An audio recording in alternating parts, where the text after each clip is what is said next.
But the fact is, therefore, that you've got, from all that we've heard so far, KC Singh, let's be honest, we are in this country, in India, which has had an election just a couple of months ago, but a relatively peaceful transition from Narendra Modi 2.0 to Narendra Modi 3.0. Yes, there are agitations that take place from time to time. Is India an oasis in this turbulent neighborhood? Would I be right in suggesting that today?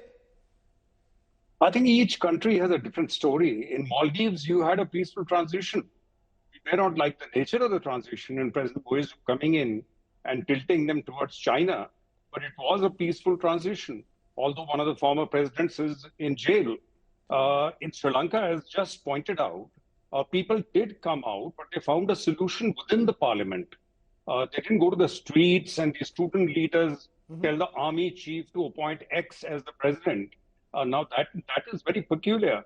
But then what is the lesson we are learning? Why blame these countries? Look what happened in America.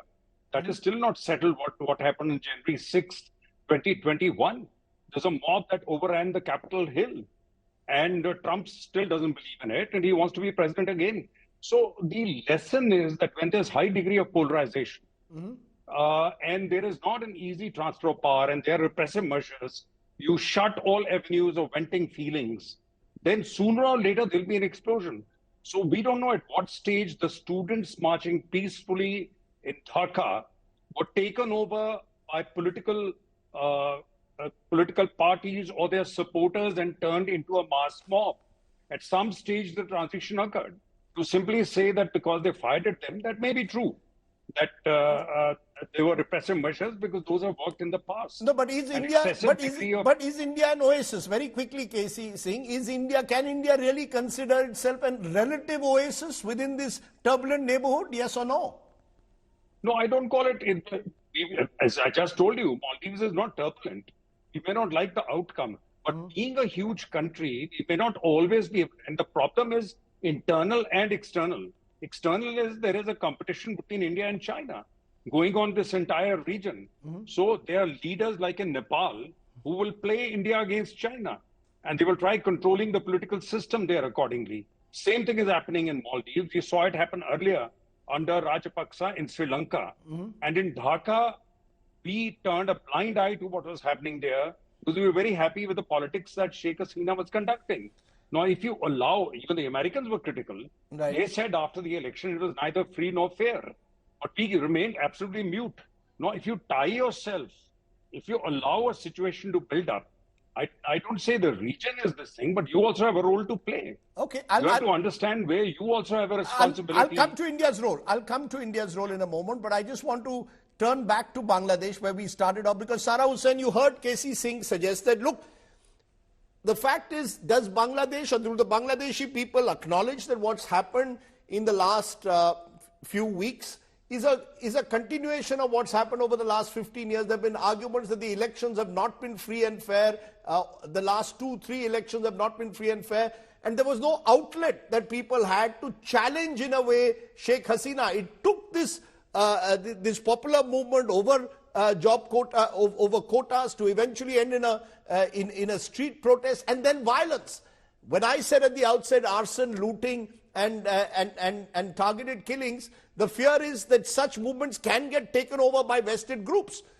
Is that something that should trouble Bangladesh, or do you believe democracy there is stable enough for these movements to be eventually accommodated? Again, with respect to Mr. Singh, I think the issue is that we had a peaceful movement, as the Sri Lankans also described had happened in Sri Lanka, which ended in Bangladesh's case in a bloodbath perpetrated by state agents, by the police associated with non-state agents who were members of the ruling party, the youth wing and the student wing of Sheikh Hasina's Awami League. It's not a matter of my arguing it. There's enormous amounts of evidence all over everywhere. And I think it's also important at this point to mention that But Sara, what happened? But what happened subsequently? I'm coming to what happened subsequently. I just want to speak about what Mr. Singh said. First of all, you both spoke about the relative stability in India, but we don't see the situation in Bangladesh that we've seen in India of peaceful human rights activists like the BK-16 being incarcerated for years on end under laws that all Indian human rights activists and constitution lawyers describe as deeply repressive. We've not seen that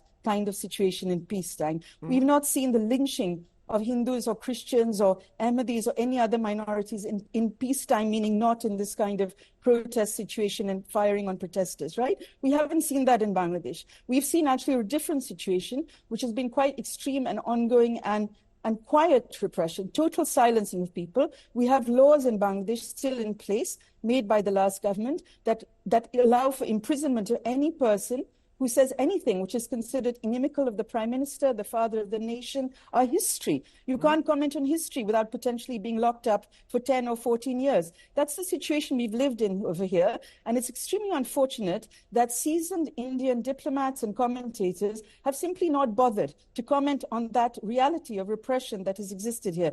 Bangladesh is doing well economically. We also accept that, and we're responsible for that in Bangladesh. It's not one Prime Minister or one government that has brought that about. It's happened over a period of time.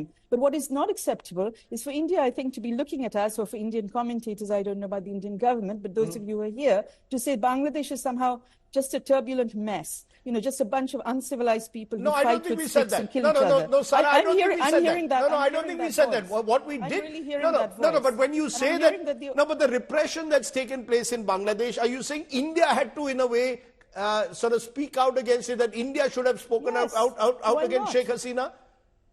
It's not a question of speaking out against the Sheikh Hasina. It's about calling what you see as the truth. That has not happened. India has simply chosen to look away. And I think that's true of the kind of reporting we've seen is looking away from what has actually been happening here for years and years. You talk about possibly unfair elections. We've had 2 rounds of elections where there hasn't been effective participation, where the rest of the world's media seems to have found it possible to understand that real elections didn't happen in Bangladesh. It's not even parliamentary elections. No, sure, but you see, in India at the moment, for example, India at the moment is concerned about targeted attacks on minorities in Bangladesh. Should India not raise those issues? Excuse me, Bangladeshis are concerned about targeted attacks on minorities. I don't see you, Rajdeep, running to Dhaka and Madaripur and Faridpur. Bangladeshis are running there, and Bangladeshi students, Bangladeshi civil society, Bangladeshi lawyers, Bangladeshi journalists are running to those places to make sure that our fellow citizens are protected. It's not only Hindus who are being attacked here. It's Ahmadiyya Muslims have been attacked. Individual civil society people have also been attacked because they've been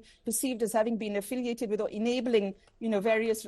We've seen journalists here who have also been involved in telling untruths about what the government has done for years on end and benefiting from it. Getting benefits, getting contracts. So people have turned against them. None of that turning against them is right. The reprisals are not right. And the point is Bangladeshis are standing by other Bangladeshis. And I think the other last point I'd like to make, Rajdeep, is we've seen the most extraordinary amount of disinformation right around India in particular, and by Indians abroad. I, for example, it's wonderful to see you here. We haven't met for 30 years since we were both in Oxford. I've received messages this week from other Indian friends I also haven't seen since Oxford days, asking me if I'd like to take shelter in Bombay and Delhi. I don't need to do that. There are many hundreds and millions of people in Bangladesh who don't need to take shelter and who are trying to help provide shelter to those who need it. So we can ensure that we have law and order in Bangladesh and we can continue, with peace and prosperity. That's what we need to do at this point.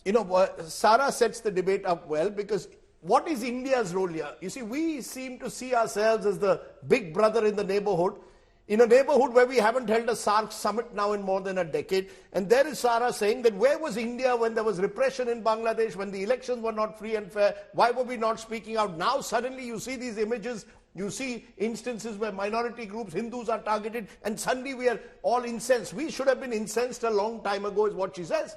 Others will say India has a hands-off policy at the moment in South Asia. We do not want to intervene in the region. Maybe as a result, China is stepping in where India is not. Well, Rajdeep, to answer her question, yes, it is for India what happened in Bangladesh, a strategic and diplomatic setback. Its name has been tarnished. The policy that we adopted, there could have been very good reasons as to why we, endured Hasina's reign. We were concerned about, anti-Indian elements, which she thwarted. We actually built relations with her in terms of settling the land dispute as well as trade and connectivity. There were a lot of pluses, and we had kept China at bay because there was always this fear that they would come into the Bay of Bengal. But I think what we need, the lessons from this is that we need a total revamp of our neighborhood first policy. It is too security oriented and as a Is result. it too individual-centric that we put all our eggs in Hasina's Absolutely. basket, for example? We didn't put our eggs in the people of Bangladesh. We don't put our eggs in the people That's of right. Sri Lanka. We focus on Rajapaksa, we focus on Hasina, and then when things go wrong, we're suddenly caught off guard. Is that a lesson in a way for India as we look at this turbulent neighborhood? Absolutely. I think we need to recalibrate our policy on this matter. The fact is that if you take a look at what we did either in Lanka, which was a very great success, subsequently we went ahead and gave financial aid to them, and you can see the mood change that is there, that they look upon us in a far friendlier manner that is there. So there's a lesson there that you can come into a crisis situation and actually come out looking better. Not that we were involved in that particular thing. In terms of Bangladesh and in others, the playbook that we need to start moving towards is how can we see greater integration economically?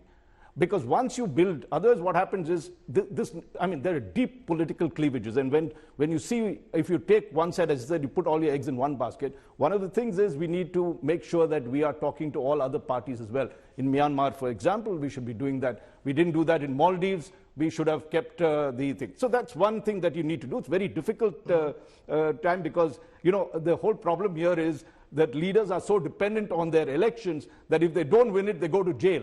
So there's this extreme sort of behavior that is happening that we need to take cognizance of.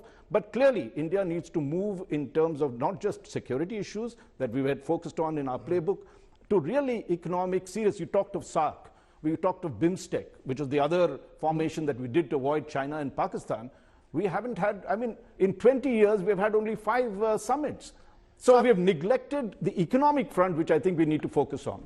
Let me bring in Ashraf Haidari. He's an Afghan envoy to Sri Lanka, and he'll give us again an Afghan perspective, because Afghanistan again has been seen as a turbulent neighborhood. As part of this turbulent neighborhood, your sense, do you believe, and I raised this issue earlier, that there are forces out there which are making it more and more difficult for the kind of integration that Raj Chengappa speaks about here? Is it really possible to economically interconnect a region with such sharp political cleavages? We don't recognize the Taliban. Someone else will not recognize the government, the junta in Burma, in Myanmar. How do you then bring all these countries together in any cohesive formation? It's really a challenge, I think, for all these countries, and that's why SARC was established with a vision to bring the countries of the region on a shared platform to help address some of the common challenges now evolved since the establishment of SARC to address them, very much based on lessons to have been learned from post-World War II Europe. But unfortunately, that's not where South Asia is, and given increased interstate tensions, which has played out not only in Bangladesh, but of course in Afghanistan. We saw that between Pakistan and in India, which very much victimized the people of Afghanistan and the young democracy, unfortunately. And today for India, of course, much as it was discussed, India has abandoned the people of Afghanistan, more or less now engaging with the Taliban, which by no way serves India's interests on the short and long term, given geopolitical tensions and rivalries. And as a result, we know also that across the region, it's a state of fragility, corrupt elite, poverty, and unemployment, and as well as exclusive growth, which then lead to popular grievances exploited and then by internal political opportunists and external strategic actors, which could use proxies. And we've seen that in case of Afghanistan. So here, I think major players such as India should have a two-pronged approach. One, doing its own homework much in advance to help prevent situations from happening, as we have seen in Bangladesh, but also to align with other countries countries in the region in order to ensure continental stability. Because at the end of the day, look, China and India have shared interests when it comes to, stability and their own periphery for any number of reasons. And that's why India is also in the Shanghai Cooperation Organization, a platform that whose principal goal is to ensure stability and security in the wider region, so that these rising powers continue rising, on the one hand compete, but on the other hand cooperate where their interests collide. I think Bangladesh was one place where India and China could have cooperated.